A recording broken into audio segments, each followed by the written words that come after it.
After flying 12 hours through 3 delays to surprise my husband at his guy's cabin weekend, I walked in with his favorite bourbon, and heard him say, if she vanished that insurance money could clear my debts. His friend laughed, or finally date her sister guilt-free. I left the bourbon. By morning I was in Costa Rica. 2 weeks later his sister called, crying. The bourbon bottle felt heavy in my hands as I stood before the cabin door. My heartbeat quickened with anticipation after traveling 12 hours to surprise David. Then I heard his voice through the weathered wood, words that froze the smile on my face and shattered my world into 1,000 jagged pieces. If she vanished, that insurance money could clear my debts. My husband's voice was casual, almost thoughtful, as if discussing the weather. A burst of laughter followed, then his friend's voice. Or finally date her sister guilt-free. More laughter. My fingers tightened around the bottle of Blanton's, his favorite bourbon that I'd carefully wrapped with a red ribbon. The gift I'd carried across 3 states through endless delays suddenly felt like a prop in someone else's play. I grew up surrounded by wealth. My father built his real estate empire from nothing, ensuring both my sister Amelia and I would never want for anything. When I met David at a charity fundraiser 3 years ago, he seemed refreshingly uninterested in my family's fortune. He was charming, driven, working on his MBA and full of dreams. I fell hard and fast. David needs time to establish himself, I explained to my father when he questioned why my new husband hadn't signed the prenup.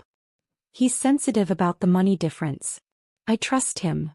My father's concerned frown should have been my first warning. Sophia, love shouldn't require financial sacrifice. Remember that. I didn't listen. Instead, I supported David's consulting business when traditional investors wouldn't. I paid off his student loans as a first anniversary gift. I bought the house he wanted in the neighborhood he chose. Each time he claimed a setback in his business, I wrote another check, believing in the partnership I thought we were building. My sister tried warning me too in her gentle way. He asks about our family trusts a lot, sophomore. It's odd. I dismissed her concerns as overprotectiveness. He's just trying to understand our world, I'd insisted. Standing outside that cabin door, all those warnings crashed down on me at once. Yesterday had been normal. A video call with David where he talked about the cabin weekend, how the guys were playing poker and hiking. He'd mentioned missing me. I'd smiled, already knowing I would surprise him, having secretly booked my flight weeks ago. The decision to surprise him had come during one of my lonely evenings in our too-big house. 2 years of supporting his dreams while mine gathered dust. 2 years of believing his excuses when he missed dinner with my family. 2 years of ignoring how he casually mentioned my sister's accomplishments with a gleam in his eye that made me uncomfortable. Babe, I can't make it this weekend. The guy's trip is sacred, no wives allowed, he'd said last week, kissing my forehead. You understand. I did understand. I understood his need for space, for time with friends. What I didn't understand was why I always had to be the understanding one. So I decided, just once, to put my desires first. To see his face light up when I arrived unexpected. To remind him why we fell in love. The journey had been a nightmare of technical issues and weather delays. First, a mechanical problem grounded us for 2 hours in Chicago. Then thunderstorms diverted us to Indianapolis. The final flight was delayed another 3 hours due to crew scheduling issues. I'd sat in uncomfortable airport chairs, checked my watch constantly, and clutched my carry-on containing the $200 bourbon I'd specially ordered. A woman next to me at the last gate had noticed my agitation. Someone special waiting? My husband, I'd replied, smiling despite my exhaustion. He has no idea I'm coming. Those are the best surprises, she'd said, patting my hand. Through it all, I'd clung to the image of David's surprised face, imagining his arms wrapping around me, telling his friends, "See what an amazing wife I have?" Now I stood paralyzed outside the wooden door of cabin number 8, the revelation still ringing in my ears. "How much is the policy for again?" David's friend asked. $2 million. Took some convincing to get her to sign the papers. Told her it was about our future family. I pressed my hand against my mouth to stifle any sound. My legs trembled but somehow held me upright. "Dude, that's cold," another voice said, though he was chuckling. "Cold? It's strategic," David replied. "Her dad's worth 9 figures. Her sister's single and a lot more fun. Sophia's sweet but boring. always worried about disappointing Daddy. Something inside me, something that had been bending for 2 years, finally broke. A memory surfaced. David casually suggesting we go skydiving, mountain climbing, scuba diving, all activities that could end tragically. I thought he was being adventurous.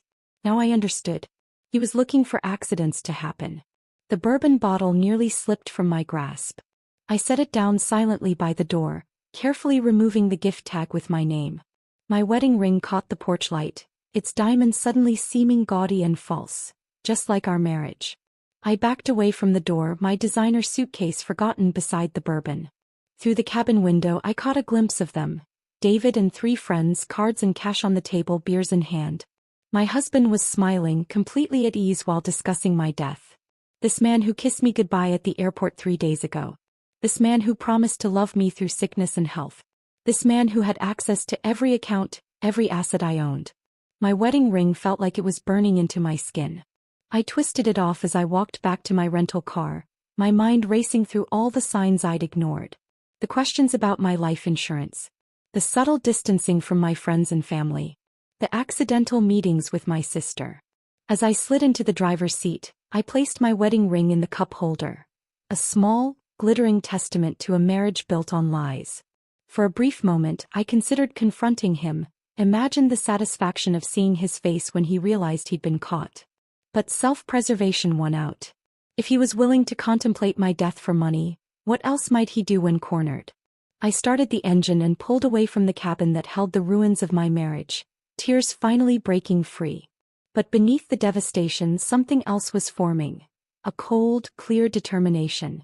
By morning I would be in Costa Rica. By the time David returned home I would be officially missing.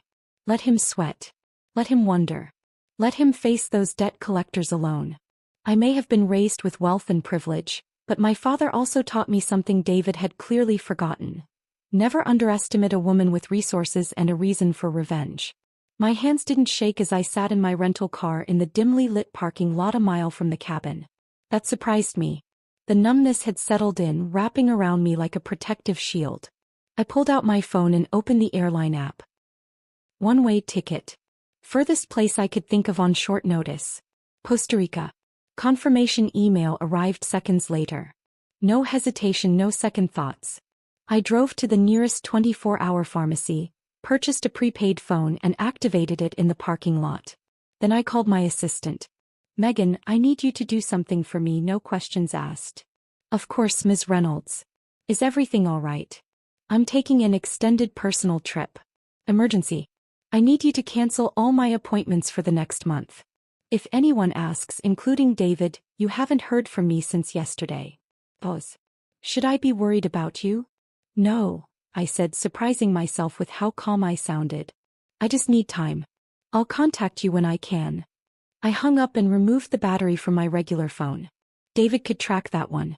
The rental car GPS could be tracked too. I returned it to the airport and took a rideshare to a different airport in the next state over. Every decision calculated, mechanical. As if someone else was moving my body while I watched from a distance. The red-eye flight was half empty.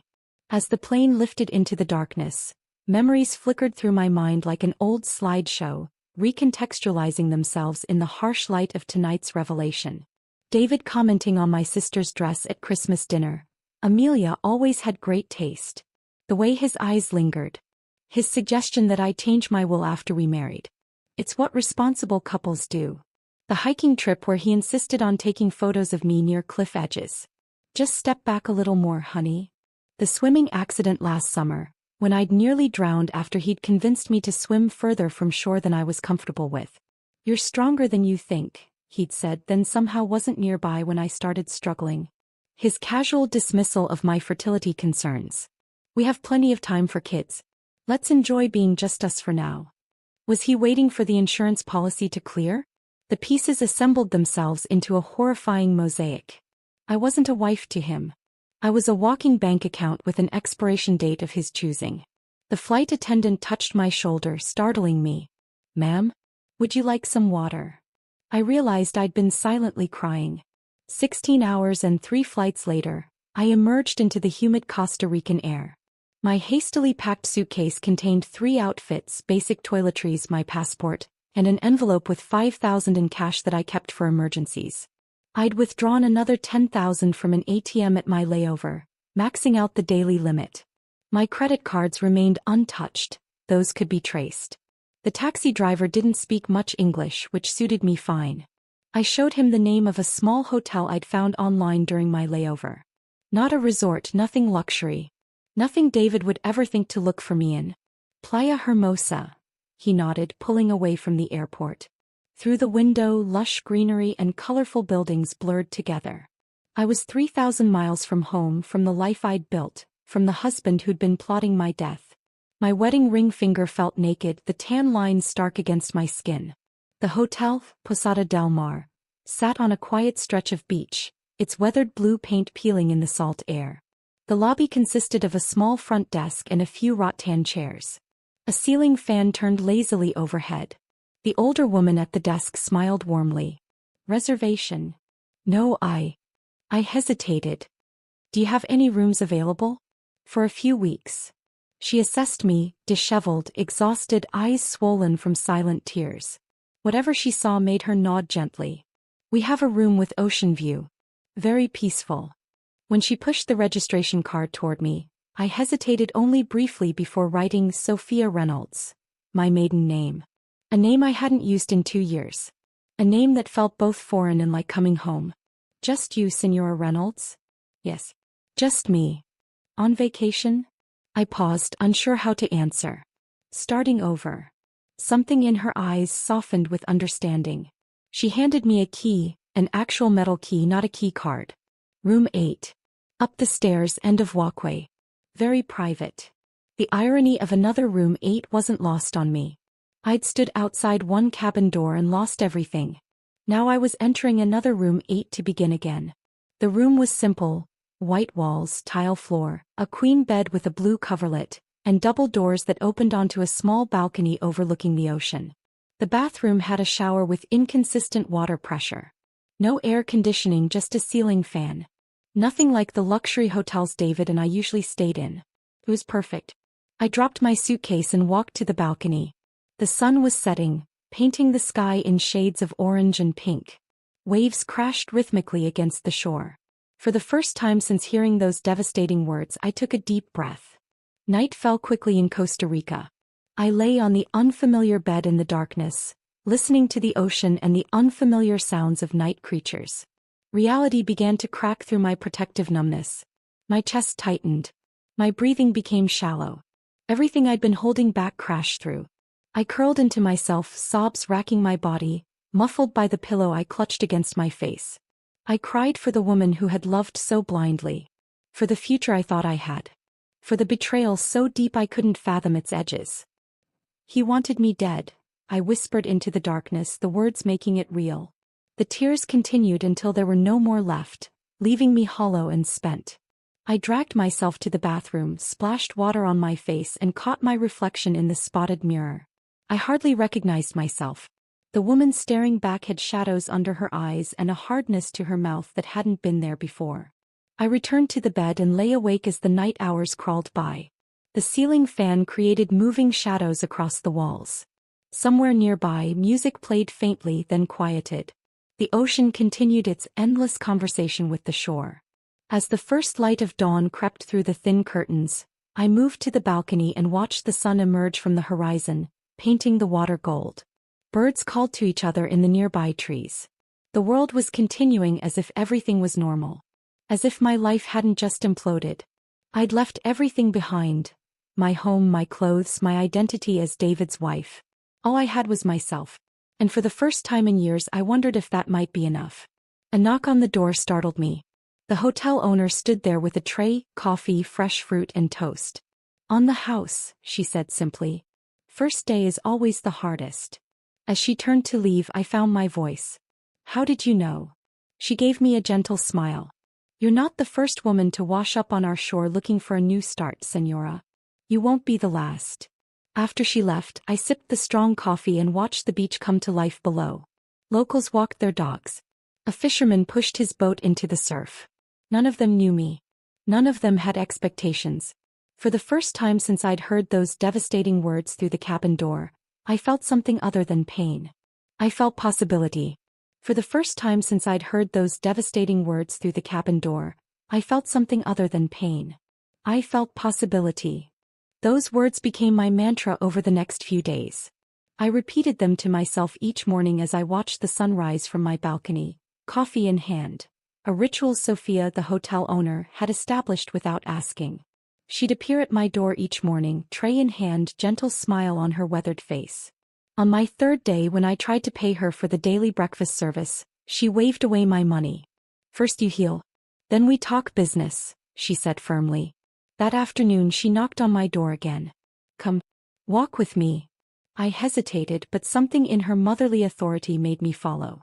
We strolled along the shoreline, her sandaled feet leaving perfect impressions in the wet sand. "My husband left me for my cousin 20 years ago," she said without preamble. "I wanted to die. Dad, I bought this hotel. Sometimes the best revenge is simply living well." I stopped walking. "How did you know?" Sophia smiled. "Your eyes. They have the look of a woman betrayed. Different details, same pain." She gestured to the horizon. "Costa Rica has a way of rebuilding broken people." That evening I sat on my balcony watching tourists laughing on the beach below, couples holding hands, families building sandcastles, and felt a sudden, overwhelming isolation. I'd spent 3 days hiding in my room, nursing wounds no one could see. But what was I hiding from? David didn't know where I was. No one did. The next morning I ventured out before Sophia's breakfast delivery. The sand felt cool beneath my feet as I walked along the shoreline, watching the sky transition from navy to pink to brilliant blue. A local vendor was setting up his fruit stand, arranging mangoes and pineapples in colorful patterns. "Buenos dias," he called, waving me over. He sliced a piece of mango and handed it to me. The sweetness exploded in my mouth, a reminder that pleasure still existed in this world. This became another ritual. Morning walks, fresh fruit, exchanged smiles with locals who asked nothing of me. Each day I ventured a little further from the hotel. Each day the weight on my chest lightened fractionally. A week into my self-imposed exile, I passed a small salon tucked between a souvenir shop and a cafe. Through the window I caught my reflection, long hair pulled back in my signature neat ponytail. David had always loved my hair, called it my crown. He'd complain whenever I suggested cutting it. Before I could reconsider, I walked into the salon. The stylist, a young woman with vibrant blue streaks in her dark hair, looked up and smiled. "Can I help you?" "I want it all gone," I said, pulling the elastic from my ponytail and letting my hair fall around my shoulders. "Short. Different. Not me, at least not the old me." She studied my face, then nodded. "I know exactly what you need." I closed my eyes as she worked, the snip of scissors oddly comforting. When she finally turned my chair toward the mirror, I barely recognized myself. My hair now fell in choppy layers that framed my face, highlighting cheekbones I'd forgotten I had. I looked younger. "Freer. Beautiful," the stylist said, satisfaction in her voice. I touched the ends of my hair. "Yes," I agreed. "It is." From the salon I walked to a small boutique selling locally made clothing. I purchased flowing linen pants, colorful cotton tops, comfortable sandals.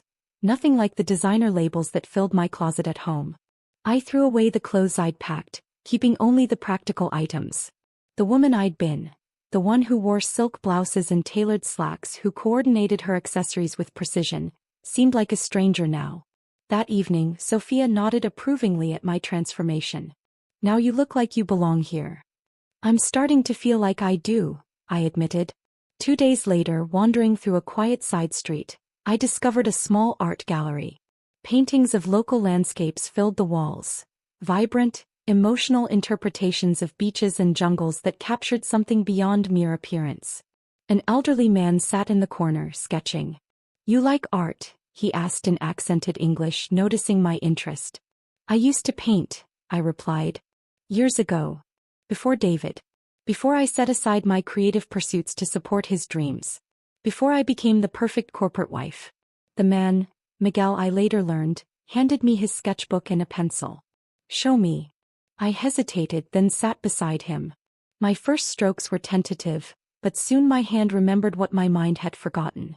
The curve of the coastline, the texture of palm fronds, the play of light on water.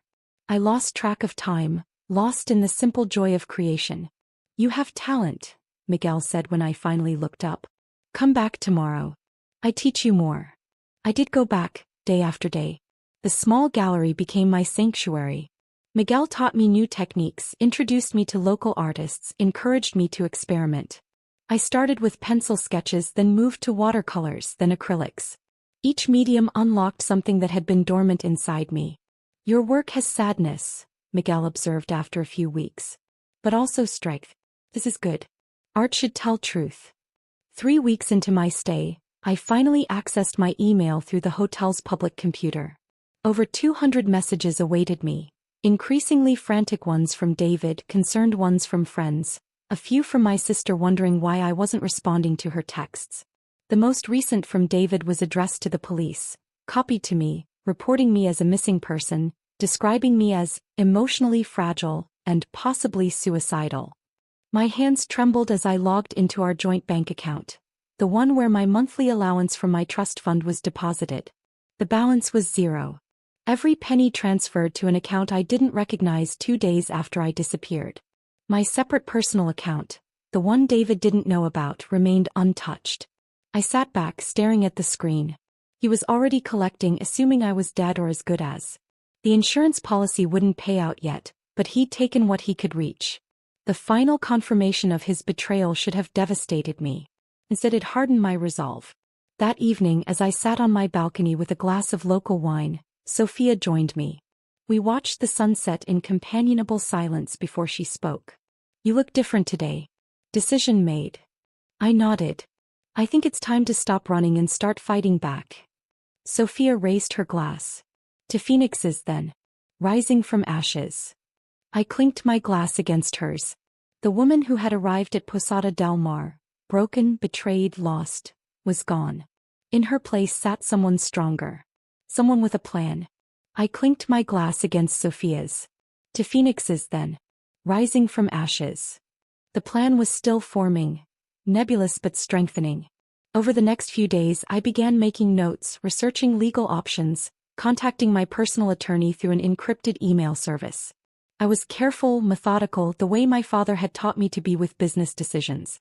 This was, after all, the most important negotiation of my life. That afternoon, I was dozing in the hammock on my balcony, lulled by the rhythmic sound of waves, when an unfamiliar ringtone startled me awake. For a moment I was disoriented. It wasn't my phone ringing. Then I remembered the prepaid phone I'd purchased nearly 2 weeks ago, the one I'd given the number to exactly one person. Megan, my assistant. I fumbled for it, heart suddenly racing. "Hello. Ms. Reynolds." Megan's voice was low, urgent. "I'm so sorry to disturb you, but there's someone needs to speak with you. It's important." Before I could respond, there was rustling, then a new voice came on the line. Shaky, tear-filled, but immediately recognizable. "Sophia? Oh my God, you're alive. Thank God. I didn't know who else to call. Your assistant wouldn't tell me anything, but I begged her." Rebecca. David's sister. My sister-in-law. The woman who'd been my friend long before she became my family. "How did you get this number?" "I've been calling everyone trying to find you. David said you disappeared, that you might have hurt yourself." Her voice broke. But I knew, I hoped. I sat up straight, instantly alert. "Rebecca, slow down. What's happening?" A sob escaped her. "There are men at David's house, our house. Dangerous men. They say he owes them money. A lot of money. They threatened him, Sophia. They threatened me."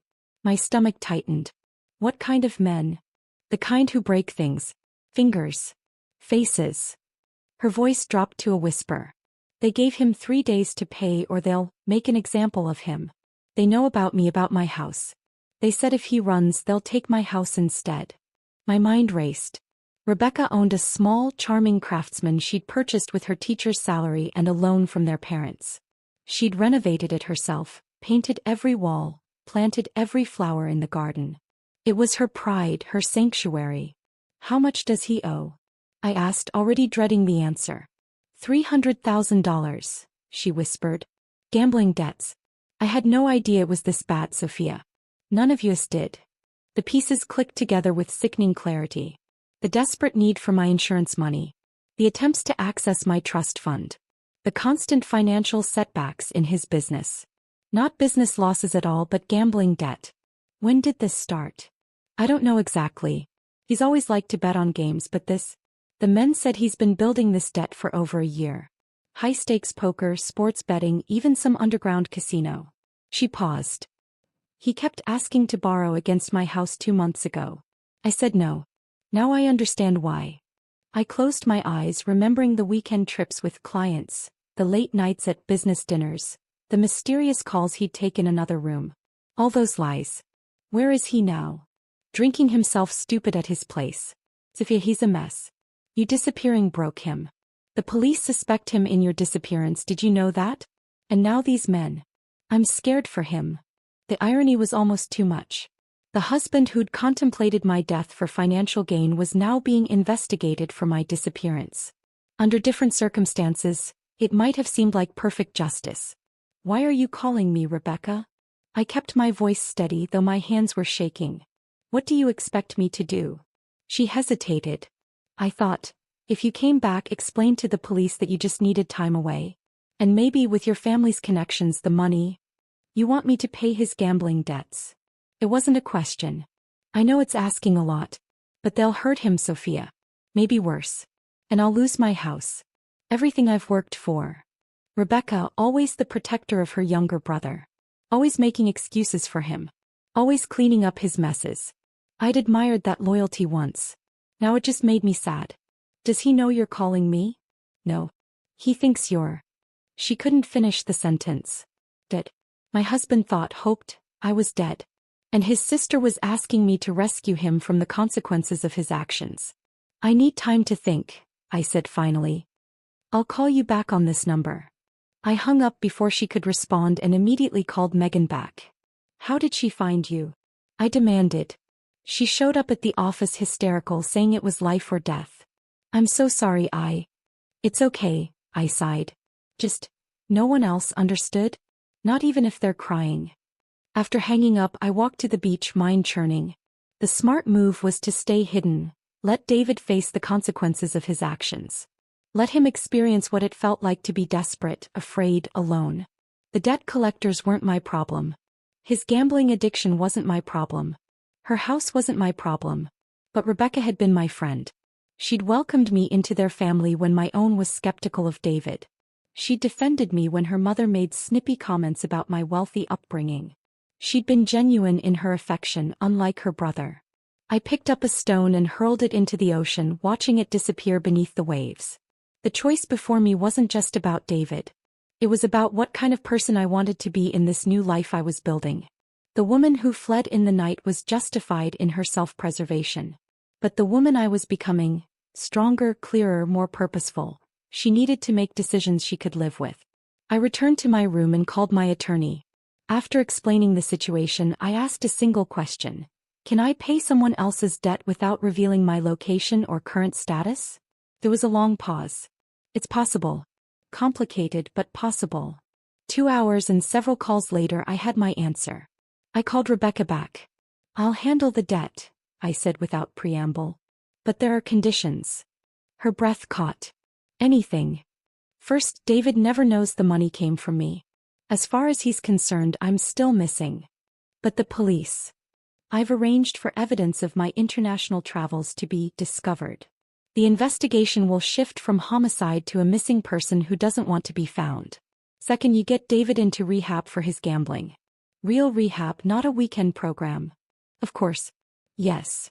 And third, I continued, you sell your house and move. Somewhere he doesn't know about. Somewhere safer. Silence stretched between us. You think he'd hurt me? I thought of the cabin, his casual discussion of my death. I think a desperate man is unpredictable. And David is very desperate right now. After another long pause, she agreed. Before hanging up, she asked the question I'd been dreading.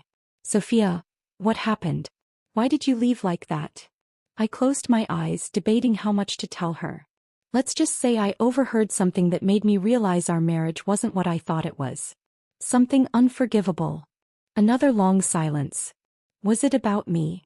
My breath caught. What do you mean? David, he's always had this idea that you and I, that we. She couldn't finish.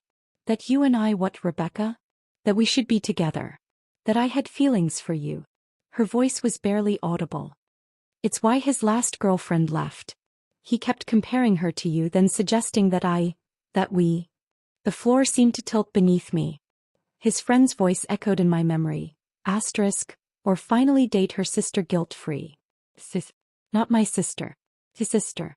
Rebecca, I said carefully, what exactly did David tell you about me?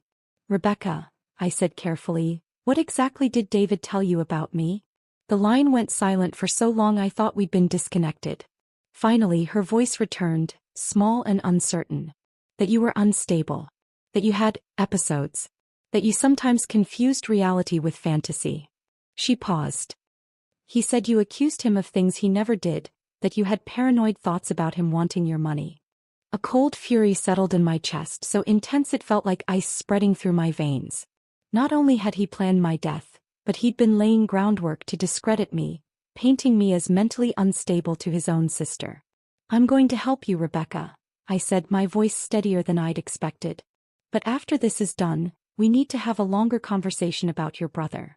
After arranging for the debt payment through my attorney, I made another call. To Carlos Mendez, a private investigator my father had used for corporate matters. I'd met him several times at company events and trusted his discretion. I need everything, I told him after explaining my situation. Financial records, phone logs, emails, text messages. I need to know exactly what I was married to. This is going to get ugly, Carlos warned. Are you sure you want to see it all? I need to, I replied. For closure, yes. But also for protection. The next 3 days were the longest of my life. I continued my daily rituals. Morning walks, art lessons with Miguel, meals with Sophia. But my mind was elsewhere, spinning through possibilities, planning contingencies.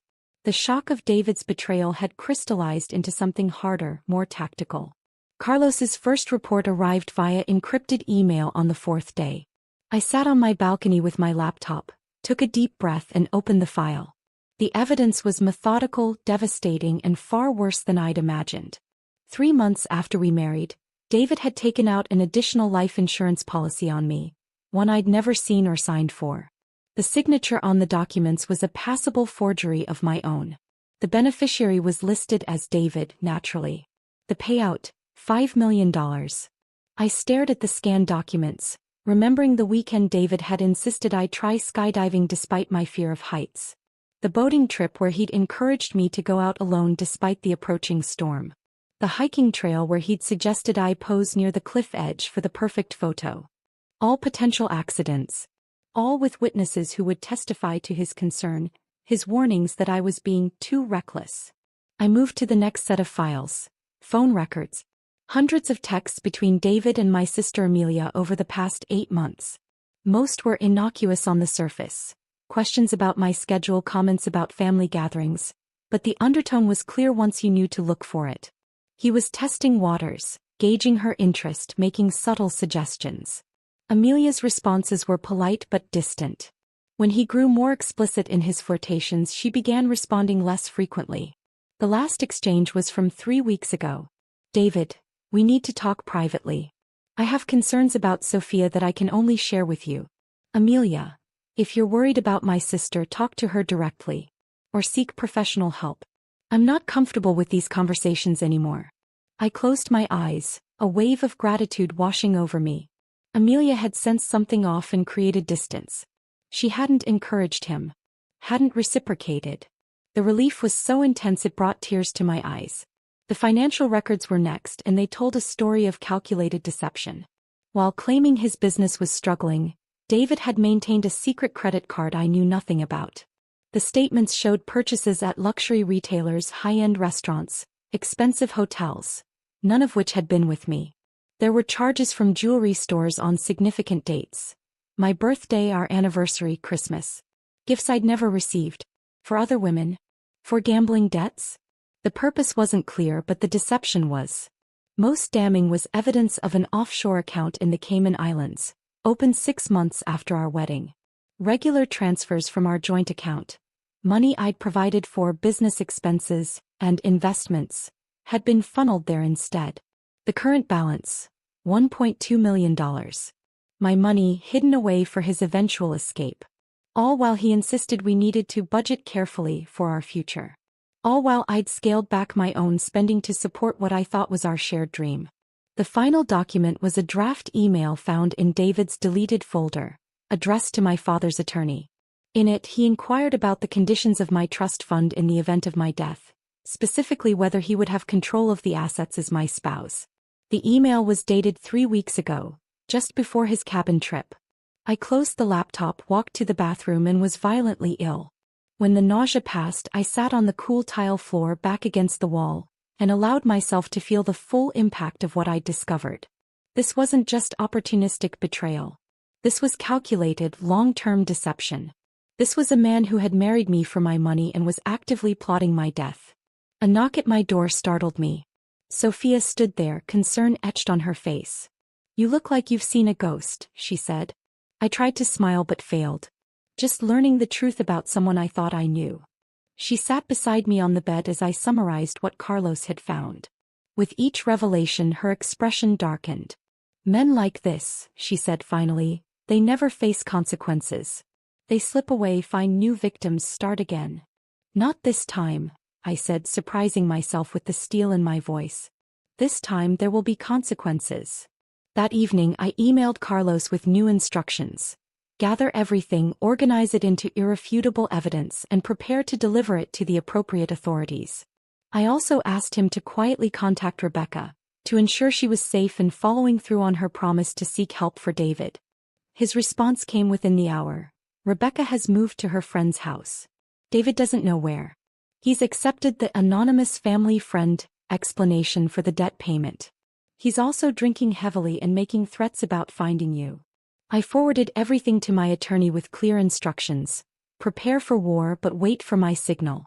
Then I opened a new document and began typing. A detailed account of my marriage, the overheard conversation at the cabin, my escape, and everything I'd discovered since. If anything happened to me, this would be my testimony. As I wrote late into the night, a plan began to form. Not just for protection, not just for justice, but for a reckoning. David had spent years creating an elaborate fiction. It was time to reveal the author behind the mask. As I wrote late into the night, a plan began to form. Not just for protection, not just for justice, but for a reckoning. David had spent years creating an elaborate fiction. It was time to reveal the author behind the mask. The preparation took another week. I needed everything to be perfectly timed, every contingency planned for. This wasn't about revenge, a hot, impulsive action fueled by hurt. This was about justice, cold, deliberate, and complete. First, I consolidated my financial position. With Carlos's help, I transferred remaining funds from joint accounts into secure ones David couldn't access. I contacted credit card companies to flag suspicious activity, backdating the requests to before my disappearance. I had my attorney draft an emergency petition to freeze the offshore account, ready to file at the right moment. Next came the legal preparations. I organized every piece of evidence into a comprehensive file. The forged insurance documents, the unauthorized policy increases, the financial fraud, the offshore accounts. Each transgression methodically documented, each connection clearly drawn. I had Carlos make multiple copies, stored in different secure locations. My appearance needed to change further. The haircut was a start, but not enough. I didn't want to be recognized before I was ready. I bought contact lenses that changed my eye color from blue to brown. I selected clothing nothing like what David was used to seeing me wear, practical, understated pieces in muted colors. I practiced a slight accent, just enough to make someone second-guess if I was who they thought I was. I booked my return flight under my maiden name with a layover route that would make my movements difficult to track. I arranged for a rental car from a small local agency that didn't require scanning ID into a computer system. The night before my departure, Sophia knocked on my door with a small package. "For protection," she said, handing me a delicate silver charm bracelet. "My grandmother gave it to me when my husband left. She said it keeps you strong when facing those who wish you harm." I slipped it onto my wrist, touched by the gesture. "I hope you find what you're looking for," she said, embracing me. "Peace, justice, whatever it is." "Thank you," I whispered. For everything. Before leaving Costa Rica, I made the hardest call of all, to my sister Amelia. I used an encrypted messaging app, one I knew she kept for her international humanitarian work. Don't react, I said the moment she answered. It's Sophia. I'm alive. I'm safe. There was a sharp intake of breath, but she followed my instruction. I'm alone, she said quietly. What's happening? Everyone thinks. I know what everyone thinks. I needed to stay that way for a little longer. I paused. I need to ask you something about David. I could hear her shifting position, could picture her moving to a more private location in her apartment. What about him? Has he been contacting you since I disappeared? Asking strange questions? Making inappropriate suggestions? Her silence was answer enough. Amelia, please. I need to know everything. He calls almost daily, she admitted. At first it seemed like genuine concern about you. Then, the tone changed. He started suggesting that maybe I needed comfort during this difficult time. That we should meet privately to share our grief. My stomach churned. Did you? God, no. Her voice was fierce. Sophia, I always thought he was off somehow. Too perfect. Too rehearsed. I never understood what you saw in him. Tears pricked my eyes. If only I'd listened to her subtle warnings years ago. There's something else, she continued hesitantly. He asked me about your trust fund. Specific questions about what happens to it if they declare you dead. I need you to do something for me, I said. It's important that you act normally around him. Don't let him suspect anything. What's going on? Where are you? I can't tell you everything yet, but I will. I promise. For now, I need you to trust me. After a moment she agreed. My final preparatory step was ensuring Rebecca's safety. I had Carlos arrange for a security detail to monitor her new location discreetly.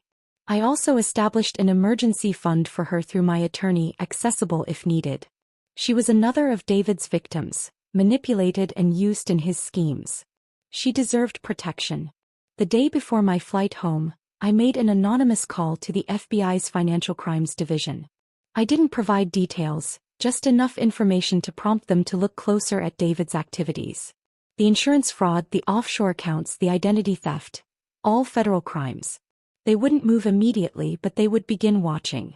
The flight back to the States felt surreal. 3.5 weeks had passed since I'd overheard those fateful words at the cabin. In that time I'd died and been reborn. The naive, trusting woman replaced by someone stronger, clearer, and far more dangerous to David's plans. I arrived at night, driving my nondescript rental car through familiar streets that somehow felt foreign. The neighborhoods hadn't changed, I had. As I approached our gated community, I didn't use the main entrance where security might recognize me. Instead, I used the service road I'd discovered years ago when I'd accidentally locked myself out during a morning run. Our house, a sprawling Tudor-style home with manicured gardens and dramatic lighting, looked exactly as I'd left it. Lights glowed warmly in the downstairs windows. David was home. I parked a block away and walked the perimeter of our property, staying in shadows. Through the living room window I could see him, pacing, phone to his ear, gesturing angrily. Even at a distance I could tell he was disheveled, unshaven. The perfect, polished husband was unraveling. I didn't approach the house yet. Instead I checked into a small hotel under my new identity. Tomorrow would come soon enough. Tomorrow, when the debt collectors were scheduled to return, expecting the next payment. Tomorrow, when David would discover that his carefully constructed world was about to collapse. In my hotel room I laid out everything I would need for the confrontation. The evidence files, the legal documents, the digital recordings. I charged my devices and prepared the small audio recorder I would keep in my pocket. I slept surprisingly well that night, dreamless and deep. When I woke I didn't feel fear or anxiety, just a calm certainty. I dressed carefully in clothes that gave nothing away, applied minimal makeup, and wore the silver charm bracelet Sophia had given me. As the sun set I drove back to our neighborhood. This time I didn't hide in shadows. I walked directly up our curved driveway, past the fountain that had been David's insistence, toward the massive front door with its decorative leaded glass. I didn't use my key. I didn't belong to this house anymore. Instead I rang the doorbell and waited, standing tall and unafraid as footsteps approached from inside. I didn't use my key. I didn't belong to this house anymore. Instead, I rang the doorbell and waited, standing tall and unafraid as footsteps approached from inside. The door swung open. David stood there, unshaven, hair disheveled, wearing the same Columbia Business School sweatshirt he'd had since we met. For a split second he didn't recognize me. The new hair, the contacts, the different clothes. Then his eyes widened in disbelief. "Sophia?" he whispered, his face draining of color as though he'd seen a ghost. In a way he had. I stepped forward, not waiting for an invitation. "We need to talk." He backed away automatically, his mouth opening and closing without words. I walked past him into the foyer, the marble floor echoing under my steps. The house smelled stale, unwashed dishes, day-old takeout containers, the faint scent of whiskey. "You're alive," he finally managed, following me into the living room. "Where have you been?" "I've been out of my mind with worry. The police thought that you killed me?" I turned to face him, my voice steady. "Yes, I imagine that was inconvenient for your plans." His expression shifted rapidly, shock giving way to tentative relief, then wariness. "What are you talking about? I've been searching everywhere for you." He moved toward me, arms outstretched as if for an embrace. "Baby, I thought I'd lost you." I stepped back. Don't even try."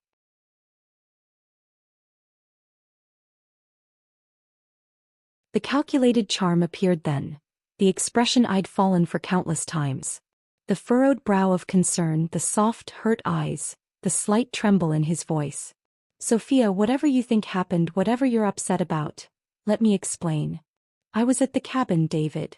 I watched his face carefully as understanding dawned. "I heard everything." His expression froze, then rearranged itself into wounded confusion. "The cabin? What are you talking about?" "I flew 12 hours through 3 delays to surprise you. I brought your favorite bourbon. I stood outside the door and heard you discussing how my insurance money would clear your debts." He paled further but recovered quickly. "You misunderstood. It was a joke, dark humor between friends. You know how guys talk. And your friend's comment about dating my sister guilt-free if I vanished? Was that a joke too?" "Not your sister," he corrected automatically, then caught himself. "I mean, we weren't." "Your sister," I finished for him. "Yes, Rebecca told me about your little obsession. About how you've been trying to manipulate her too." Anger flashed across his face, quickly suppressed. "Rebecca? You've spoken to her? Where have you been?" "That's not important." I set my purse on the coffee table and removed a thick manila envelope. "What matters is what happens next." His eyes fixed on the envelope. "What is that?" "Everything." I opened it and began laying documents on the table between us. "The life insurance policy you forged my signature on. Bank statements showing transfers to your offshore account in the Caymans. Credit card statements for purchases I never saw. Records of your gambling debts." With each document his face grew harder, the pretense of confusion falling away. "You've been investigating me?" His voice was low, dangerous. "Just discovering who I was really married to." I laid down the final document, divorce papers, already signed by me. "Your choice now is simple. Sign these and walk away with what you came into this marriage with. Nothing. Or don't, and I take everything to the FBI, the insurance company, and the district attorney." He stared at me, calculation replacing shock. I could almost see him weighing options, looking for leverage for escape routes. "You'd get nothing," he finally said. "No one would believe you. You've been missing for weeks, acting erratically. I've documented your unstable behavior for months. Your paranoid accusations, your mood swings. You mean the groundwork you were laying? Telling people I was unstable, that I confused fantasy with reality." I smiled thinly. "Rebecca told me all about it." His expression darkened. "You think you're so clever. You and your family looking down on me from the beginning. You have no proof of anything." "Actually, I do." I pulled out my phone and played a recording, his conversation with the insurance agent, requesting an increase in my policy without my knowledge. The agent's concerned questions. David's smooth lies. The doorbell rang before he could respond. I checked my watch. Right on time. "That would be your sister," I said. Rage contorted his features. "You involved her in this. After everything I've done for her. You mean like using her house as collateral for your gambling debts?" Or manipulating her emotions all these years? I moved to the door. She deserves the truth too. Rebecca stood on the porch, her expression a mixture of nervousness and determination. She'd lost weight since I'd last seen her, dark circles shadowing her eyes. When she saw me, she exhaled sharply. "You came back," she whispered, hugging me tightly. "I promised I would." I led her inside to where David stood, tension radiating from him like heat. "You two planned this?" he demanded, looking between us. "My own sister betraying me?" Rebecca squared her shoulders.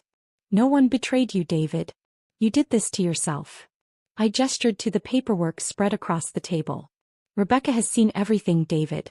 She knows about the insurance fraud, the debts, your plans for me. She knows how you used her too." "I would never have let them take your house," he said to her, his voice softening. "You know I'd never hurt you." Rebecca's laugh was hollow. "You've been hurting me my entire life. Making me responsible for your happiness, your problems, your mistakes. No more." David's charm made one last attempt. He stepped toward me, eyes softening. "Sophia, please. Whatever mistakes I've made, we can work through them. I love you. I've always loved you." I felt nothing. No anger, no hurt, no longing for what might have been. Just clarity. "Sign the papers, David," I said quietly. "Or the police get copies of everything tomorrow morning." Something in my voice must have convinced him. He knew he was cornered. With a shaking hand, he signed each page I indicated. "What happens now?" he asked, suddenly looking smaller, diminished. "Now you get what most people in your situation never receive: a second chance. The divorce gives you 30 days to leave the state. The debt to those men has been paid. Your criminal activities remain between us, as long as you never contact me, Rebecca, or my family again." Rebecca touched my arm. "Are you sure about this? After everything he did?" I nodded. "I don't need revenge. I need closure." I gathered the signed papers and the evidence, returning them to my bag. David watched, silent now, defeat evident in the slump of his shoulders. At the door, I turned back one last time. "The debt collectors won't return tomorrow. But federal agents might if you make one wrong move. Remember that." Rebecca and I walked out together, down the curved driveway past the pretentious fountain, through the wrought iron gates that had once represented security but now felt like a prison escaped. Neither of us looked back. In my rental car, Rebecca finally broke the silence. "What will you do now?" I touched Sophia's charm bracelet, thinking of the small hotel in Costa Rica, of Miguel's art studio, of the peaceful mornings watching the sunrise over an endless horizon. "Live," I said simply. "On my own terms. No more dimming my light for anyone." As we drove away, I felt the last chains of my old life falling away. David had wanted my death, but instead he'd given me rebirth. He'd desired my fortune, but I'd reclaimed something far more valuable: my sense of self, my power, my freedom. The road ahead stretched before me, full of possibilities I'd once been afraid to imagine. For the first time in years, I couldn't wait to discover where it would lead. 3 months later, I stood on the deck of my new beachfront studio in Costa Rica, watching the sunset paint the sky in brilliant oranges and pinks. My latest painting, a woman walking away from shattered glass, sat drying on an easel. Sophia appeared with 2 glasses of wine. "Your gallery showing next week is already sold out," she said, handing me a glass. "Miguel says you're his most talented student in 20 years. I smiled, thinking of how far I'd come since that night at the cabin. Rebecca had moved to Colorado, using part of the fund I'd established to open a small bookstore she'd always dreamed of. My sister Amelia had visited last month, finally meeting the real me, not the perfect corporate wife, but the artist with paint-stained hands and sun-streaked hair. As for David, I'd heard through my attorney that he'd left the country after the FBI began investigating his financials. The insurance company had launched their own fraud investigation. His carefully constructed world had collapsed like a house of cards. I took a sip of wine, feeling the warm breeze against my skin. "You know what the strange thing is? I should thank him." Sophia raised an eyebrow. "If I hadn't overheard him that night, I might have spent my entire life being who he wanted me to be instead of discovering who I really am." "To unexpected blessings," Sophia said, raising her glass. I clinked mine against hers. "And to bourbon left behind." We stood in comfortable silence as the last light faded from the sky, and I felt something I hadn't known in years: The quiet contentment of being exactly where I was supposed to be, exactly who I was meant to be. Sometimes the greatest revenge isn't making someone pay for what they've done. It's refusing to let what they've done define who you become.